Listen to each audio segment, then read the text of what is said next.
What's happening in Quad Cities? What's happening? What's happening? Davenport and Rock Island. Bettendorf and Moline. Don't forget about East Moline. What's happening? What's happening?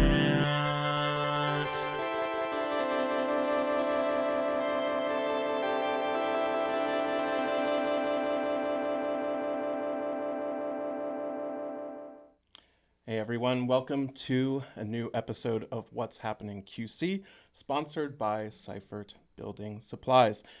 My guests today are Alex Coats and Kyle Delveau of Doppelganger, a what I call an instrumental band that is playing a lot here in the Quad Cities and the Iowa City area and all over the place.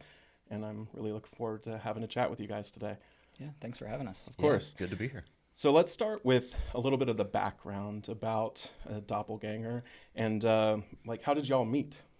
Sure thing, yeah. So Kyle and I met probably in middle school, which would have been long ago It's now. Quite some time. Yeah, maybe 2006 or 7, give or take. Yeah, it's about.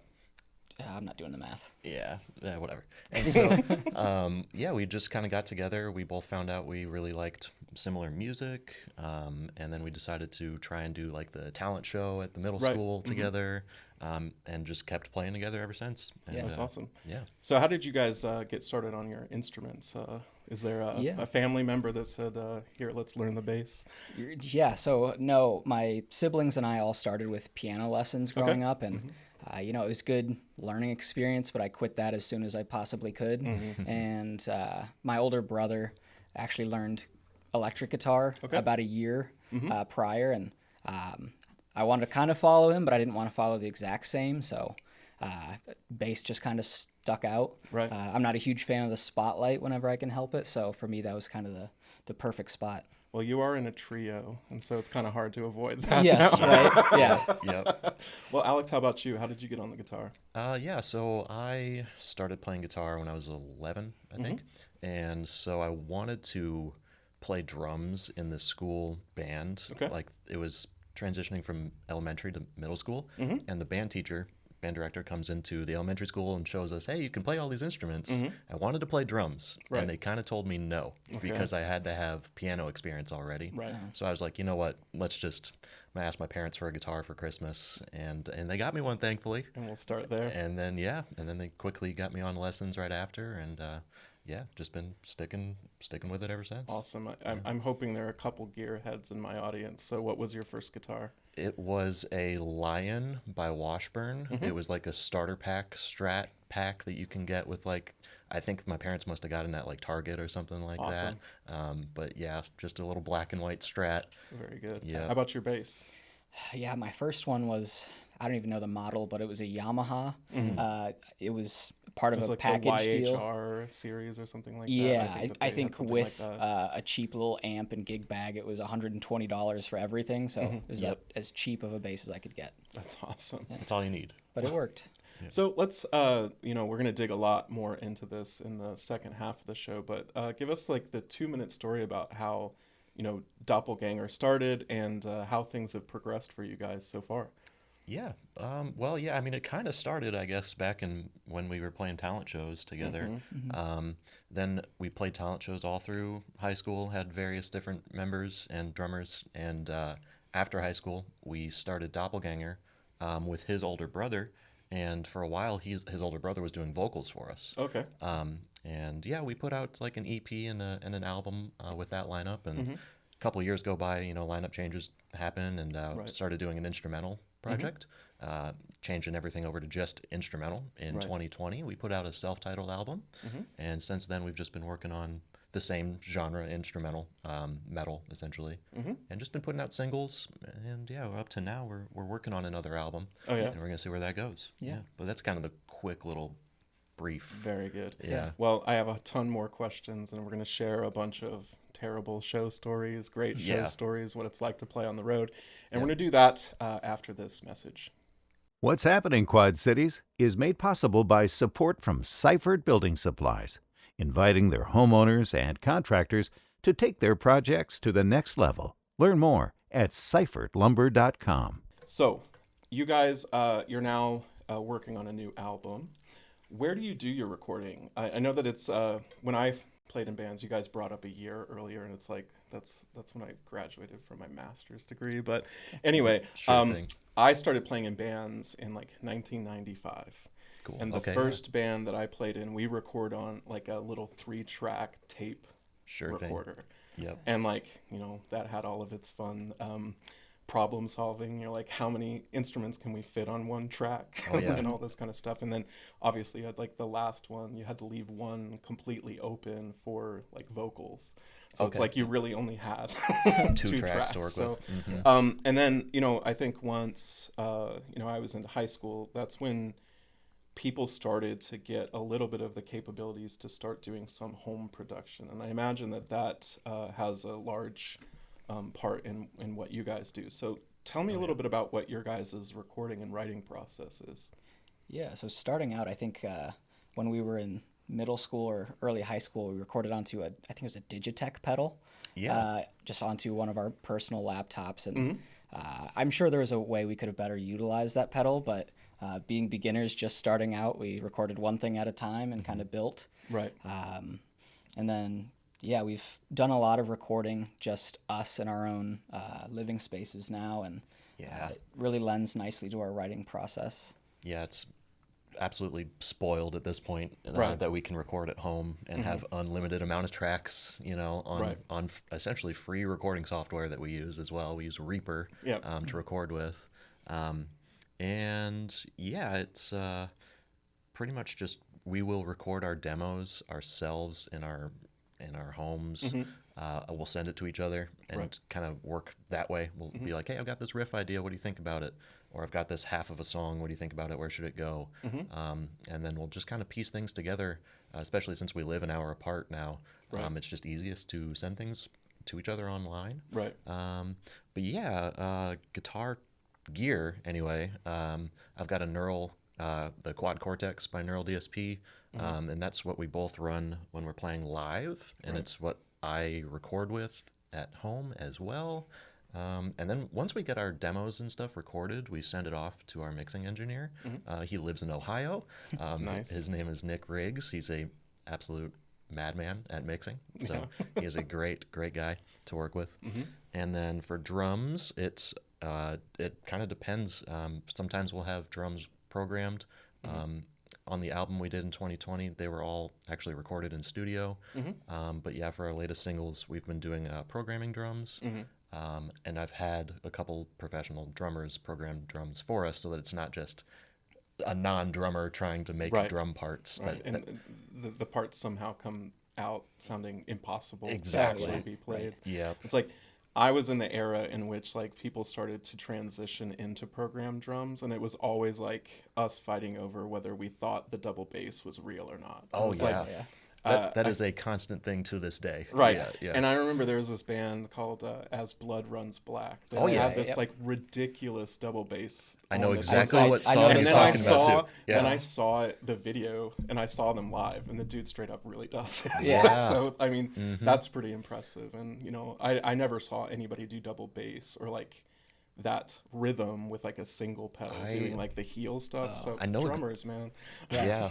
I can vividly remember my friend telling me about that song, and he's like, they have 4 bass pedals, and I'm like, that probably not. Yeah. let me watch that video. But it really sounds like yes. Yeah. So what are some of the bands that you guys you know started to listen to that got you into this style of music? Yeah, so when we first met, there was a lot of Green Day and Metallica, but I think the first band that I really got into as a musical inspiration was probably Avenged Sevenfold. Okay. Yeah. From Guitar Hero, they had a song on there, and that's kind of where it all started. Yeah. Metallica was pretty big for me when I was learning. It kind of started with Green Day, made me want to play guitar, and then after I started playing guitar, my dad listened to a lot of classic rock. Both my parents, you know, AC/DC. I was a big AC/DC fan for a while, and then got into Metallica. And then after learning Metallica songs, I'm just, you know, met up with him, and he's showing me Avenged Sevenfold and Trivium and Killswitch Engage and a couple other metalcore bands. And then Guitar Hero came out around the same time, and like, wow, there's so much more stuff out there than I thought there was. Dragon Force was big, obviously. Yes. Guitar Hero. That was in my dorm. Somebody woke up to a Dragon Force song every day. So it's Oh like my goodness. 8 a.m. You're getting Yeah. That's a lot of momentum to start the day. Yeah. a little much. You need Yes. coffee when you got Dragon Force. Yeah. Exactly. But yeah, those are a good chunk of bands I would listen to back then when we were getting together, and I still listen to them to this day. It's still some of my favorite bands. Awesome. Right. So I noticed like the brand of bass. Do you play a Kiesel? Yes. Are you a August Burns Red fan? Yeah. Oh yeah. 'Cause, Oh, yeah. I remember. I think he was the first bass player I saw using that. I think his Okay. name's Dustin. Yeah. Yeah. So, great band. Yeah. Oh, yeah. I love Fantastic. those guys. They're great. So, we were talking before we started to record that I've been fascinated with this instrumental genre. Do you guys call it that, or is that? I've heard it called that. Okay. Yes. Yeah, absolutely. For me, it kind of helps. It ties it. It's ties it. easier to say than instrumental metal. Yes, Yes. exactly. Yeah. It's a mixture of progressive rock and Yeah. Right. Actually, Yeah.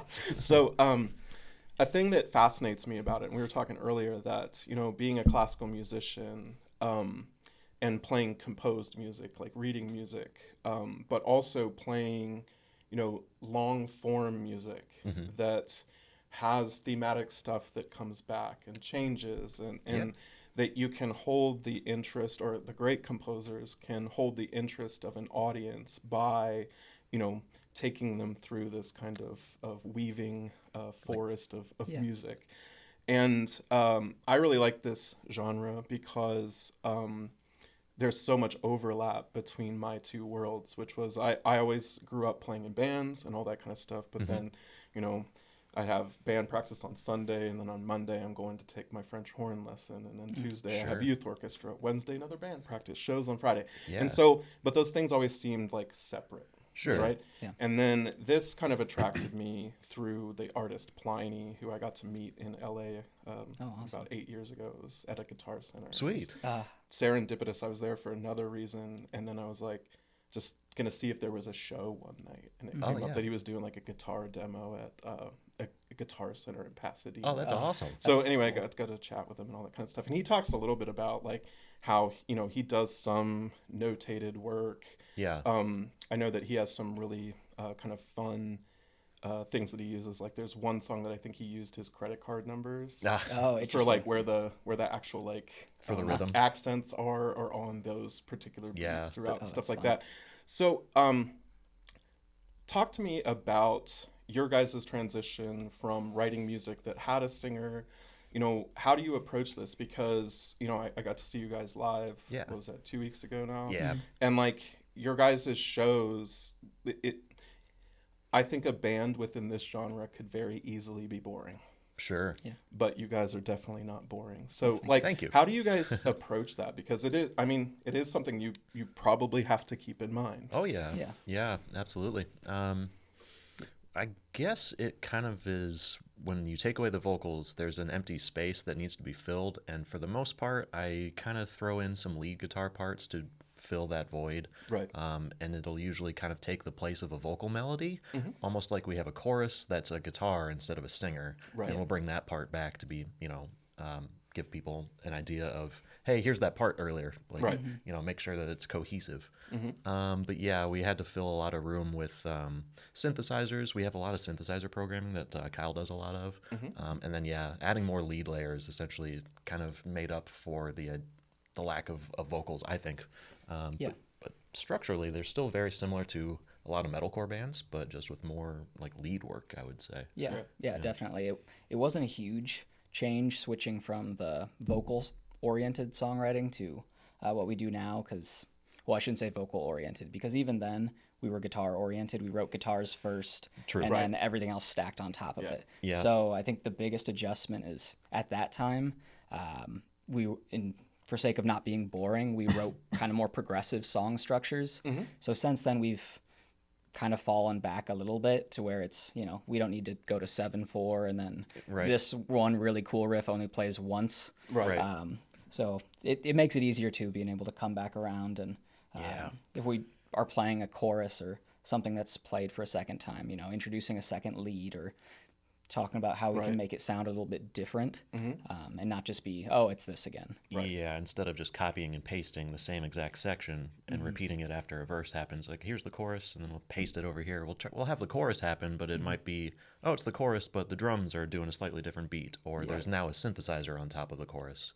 Things like that to help the listener kind of, just not get bored after hearing the same thing. Right, absolutely. Yeah. And I noticed that, you know, the style of playing with the three of you, including your drummer, which you'll tell us about hopefully here in a minute. Yeah, absolutely.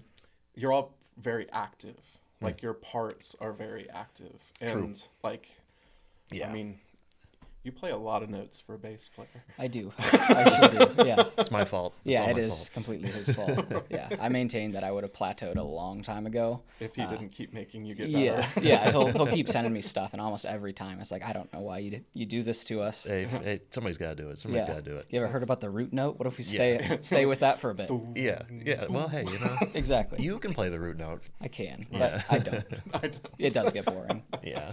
So, you guys are the official members of the band, and you work with somebody who's your live drummer. Yeah. How does that relationship go? And I looked him up on Facebook, and it seems like he's played in a lot of bands, and he really killed it at the show.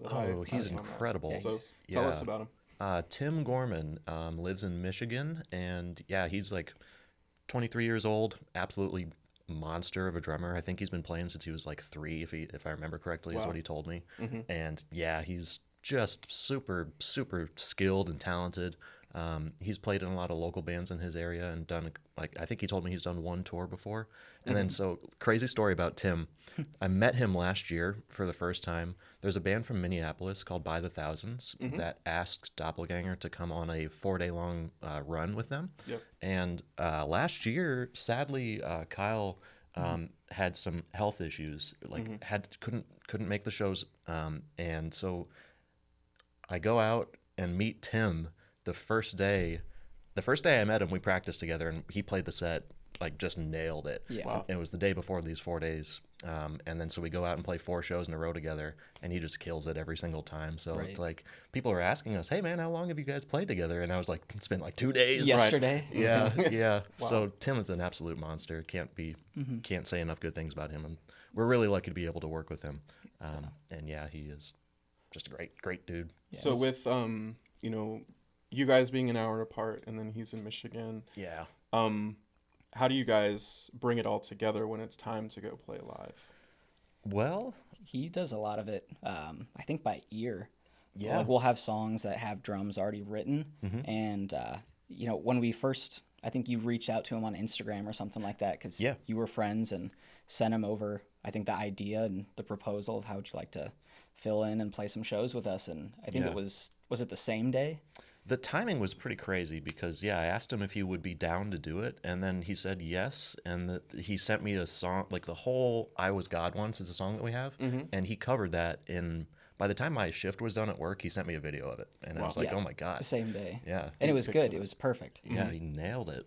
So do you guys do some live rehearsing right before a show, or is it like you guys feel like we have your individual parts handled and it goes together pretty easy? Or? Yeah, we definitely we try and get together if we can, because for me it helps alleviate some nerves if we can play together before the show. Right.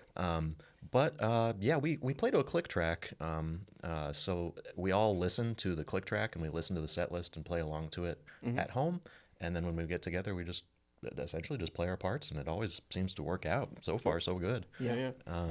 Is there any amount of spontaneity within your shows? You know, working with a click track and playing with these backing tracks. I would say if anybody is spontaneous, it's probably Tim.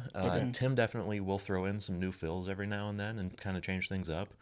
But I am pretty much just locked into my notes. I'm just trying not to mess up as much as possible. Yeah, sure. And for me, it's unless you consider mistakes spontaneous, it's pretty just by the book. Just locked in. Yeah, I suppose that's a lot like what I do on stage with the Quad City Symphony. It's I don't get to improvise Beethoven. Yeah. So, we were also talking beforehand a little bit about the generation shift between my generation, y'all's, and you know, when my band Death Virginia toured, I had the really tall bass cab. What's it? The 810 yeah. plus like the big Ampeg head. The SVT. Yep. Yeah. And I had like a rack mount tuner for a while, but also a pedal tuner, and then just like an overdrive pedal. Yeah. I don't believe we ever went on a tour, and our longest one was 6 weeks. I don't believe we ever went on a tour in which the band returned home with the same equipment. Really? And so it's like you have an off day and you're in Nashville and you stop by Guitar Center and there's a good deal on something, but you need to like sell part of your rig to get the new thing demonstrated.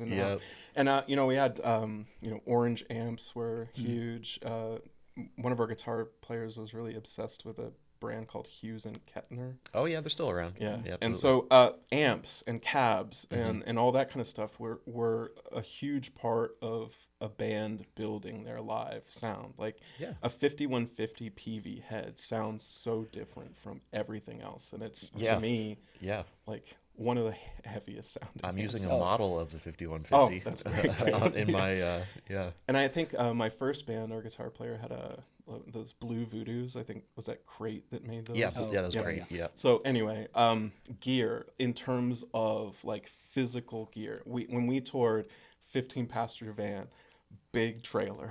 Yeah. And we were also talking about, everybody helps everybody load in except the singer because of course he's cool and got stuff to do, right? But anyway, so when I saw you guys play, like everyone who was on that bill, the stage setups themselves did not contain, or at least in the front, that there were a lot of amps and cabs and stuff like that. So there's a big transition, I think, in that. And we were talking, and I think that one of the positives for it is that like when I was playing, I started maybe the first 5 or so years going like, I can't hear anything when I have earplugs in. Sure. And I remember some shows where it's like you get that like your ear like really goes. And so for me, like we'll have you on again when I'm 80 and see if I can hear you guys. Yeah, for sure. So I know the on-stage sound is much more controlled. It's much safer for human beings to be doing that. Yeah. But tell me a little bit about like, how is your guys' on-stage setup changed, if it has? Let's swim through the gear on-stage thing. Yeah, so it's changed quite a bit. Being a bassist, starting out, I thought it was pretty cool to bring.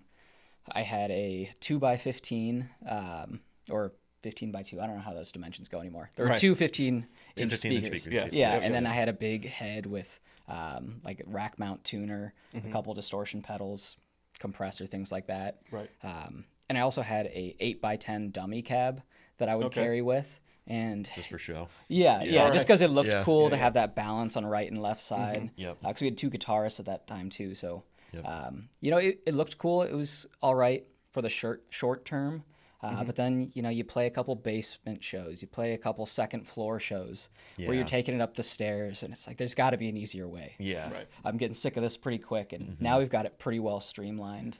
Yeah. I used to have a 412 cabinet. Or 2 of them, actually. The full stack. Yeah, one for either side of the stage. And then plugging in, I guess way back, I had a Crate amp with just some distortion pedals in front of that. After I got rid of the Crate amp, I switched over to modeling. So I got a Helix from Line 6. And for a while, I was just running that into a power amp and running that into my guitar cabinets. Right. But then after so many shows, I decided one time, let me just bring no cabinets. Let me just try and see what everybody's trying right now, which is just using the modeler and just running that to the front of the house. Right. And when I did that, I had I don't know what it was an epiphany, but it sounded great. Like it somehow sounded better than it did with my cabinets. I didn't really have the nicest of cabinets in the world, so maybe that was what it was. But man, once I plugged into the PA just straight with the Helix, it was a game changer. And then now I don't have the Helix anymore. I've got the Quad Cortex from Neural DSP, and it's even smaller than the Helix, and it can fit in our rack drawer. And then Kyle and I both plug into that, and that's our guitar and our bass rig. Wow. And we're emulating 5150 for my guitar, and then it's I'd have to go in and look for. I think it's doing some dark glass. Yeah, I think stuff for bass. Yeah, just a high gain. I'd have to go in and look again. We made the patch like a year ago. Uh-huh. But yeah, so it's cool to not have to lug around these giant speakers and break our backs putting them on stage and in the van and bringing them upstairs and all that. But yeah, I mean, it sounds great as long as the venue has a nice PA. Right. That was Yes. my follow-up question is Yeah. like, we'll talk about like going to shows and not really knowing what to expect. And like, I mean, there were a couple times where we booked shows with good bands and then it turned out it was like a kid's birthday party. Yeah. And like fun stuff like that. Sure. And so like, how has that been for you guys? Have you been running into venues where it's like, oh, this might be a little sketch or how do you deal with it? Yeah, it's you just have to deal with it and just do what you can. We have been very lucky that since we've been doing just no cabinets, Right. like 90% of our shows have been gone off without a hitch, no problem. Yeah. But recently we did have a show where the sound system or the equipment wasn't working properly, and for some reason or other, Kyle and I, our guitar signal is getting into our ears because we have our own little in-ear monitoring system with our rack. But I'm fairly certain we played this almost entire show without having the actual guitar and bass coming through the PA. Yes. Oh. And the audience may have just been hearing the drums and the pre-recorded guitar that I play along with for harmonies and stuff. Right. Yeah. And people told us we sounded great. Don't get me wrong. It was a fun experience, but it was a nightmare while I was on stage. Yes. Well, it's certainly better than like them hearing just drums and you guys dancing around a little bit. Right. Yeah. People still got a show at least. Yes. Yeah. It was a little bit of an adventure too, because we've got it pretty streamlined. We have 4 outs. That they just got to plug it in and do whatever they do on their board, and for the most part it's pretty straightforward. Yeah. But as we were setting up, we didn't have too much of a sound check. No. And as kind of running through some basic things, there were some stage PAs and The monitors? Yeah. Yeah. And so he was asking, like, do you want any of your, like, the tracks or anything in that? I think we both mouthed, like, just a little bit. Yeah.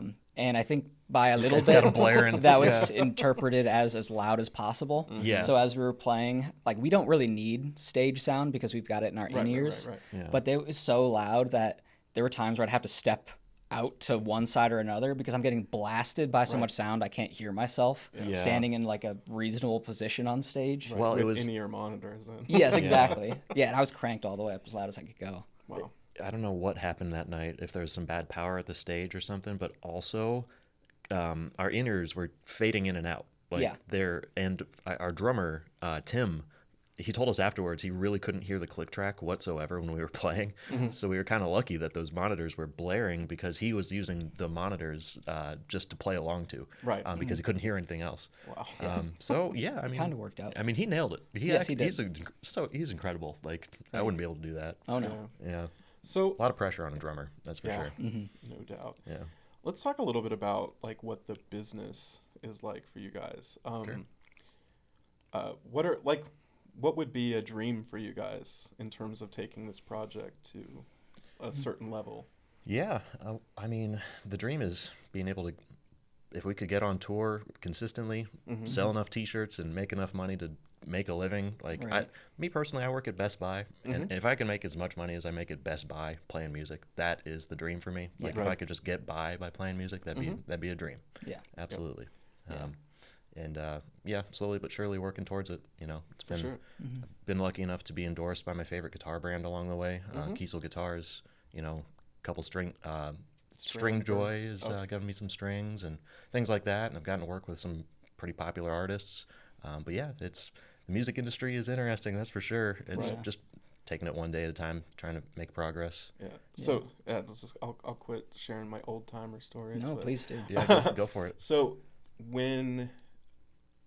Death Virginia was, I think, the band that I was quote unquote most successful.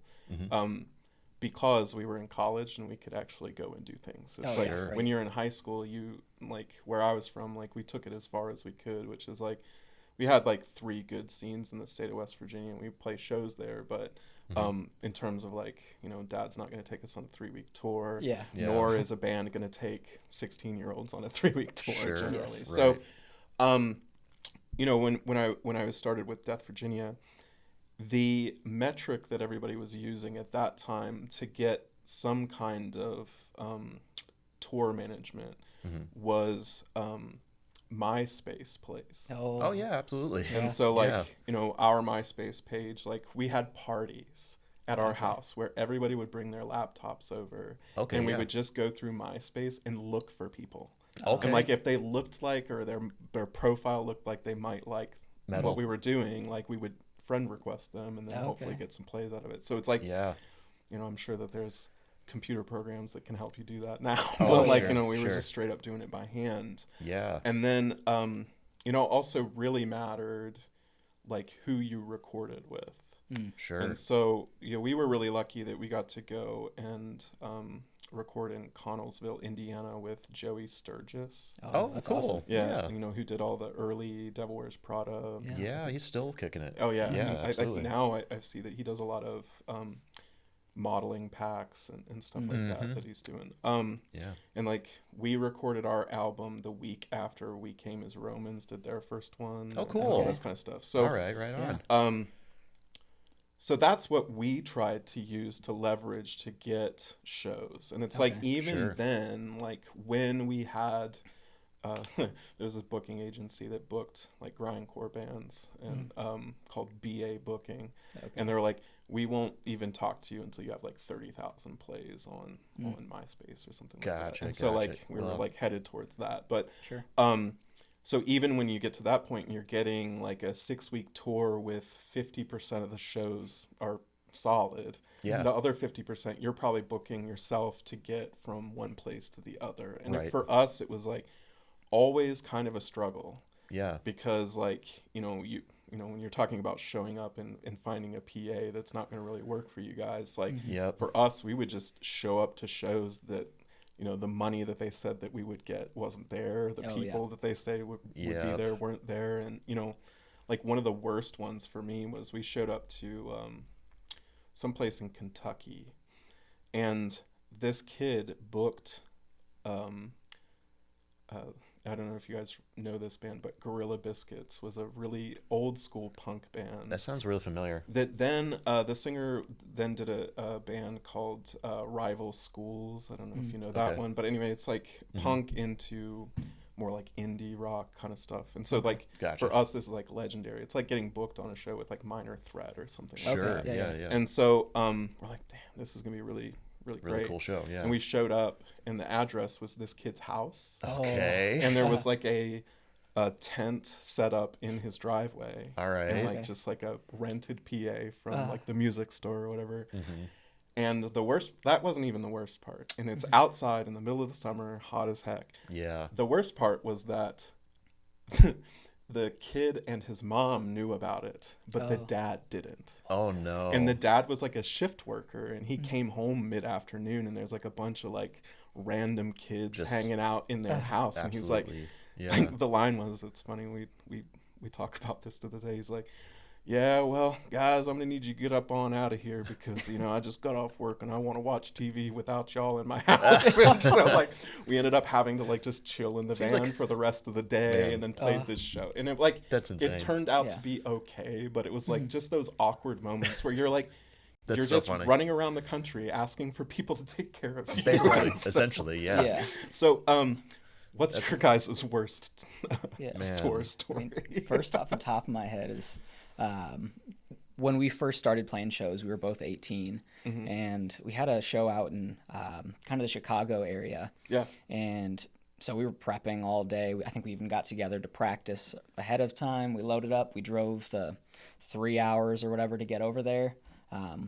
We show up for load-in, and I think it was like our first person we had an interaction with asked how old we were.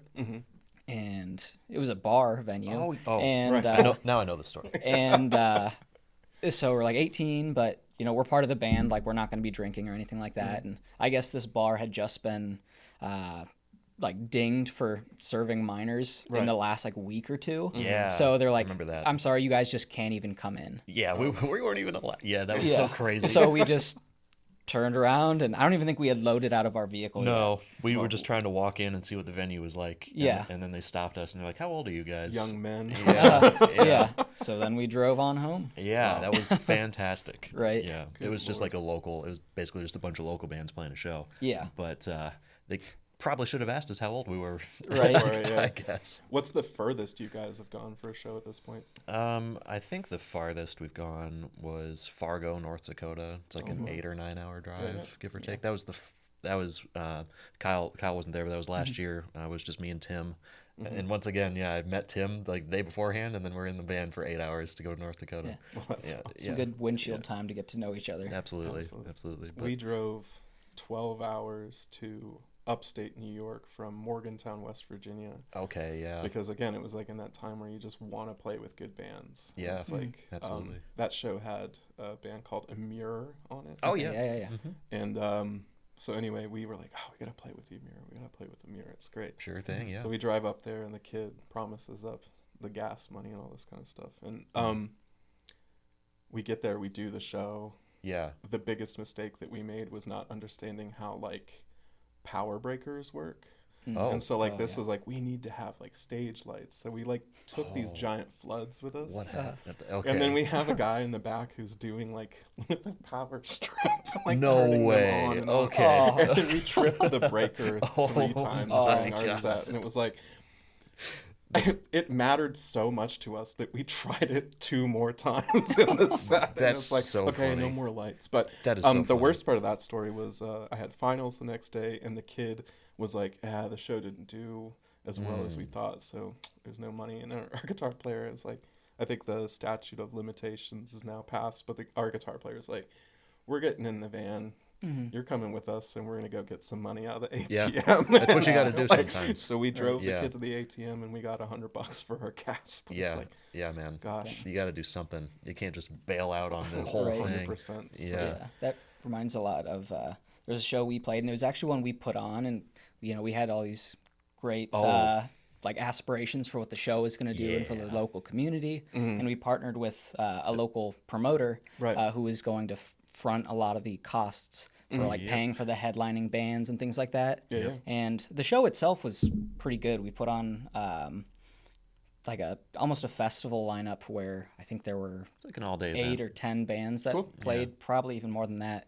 But about 3/4 of the way through, almost immediately after we played, the headliners were up, and the promoter just decided, I'm not spending any more money. And so both of the headlining bands need to be paid yet.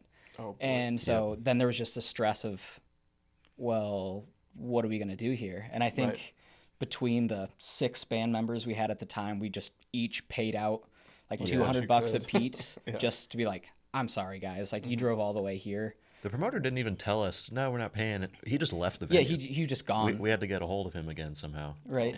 Yeah, he Our just- guitarist at the time, I think, drove over to his Yeah. house or something like that to try and get a hold of him. But Yeah, that was a disaster. Yeah. That was terrible. we probably paid out $1,000 just Out of pocket. Good Lord. Just Yeah. to make it happen. Right. Just to be like, thanks for coming, guys. Yeah, Right. sorry. We still So didn't that get you your guarantee. You guys but- don't Yeah. have a bad name out there. Yeah, on the pretty road. much is what we were, Yeah. Well, let's wrap up with a little bit more Yeah. happier.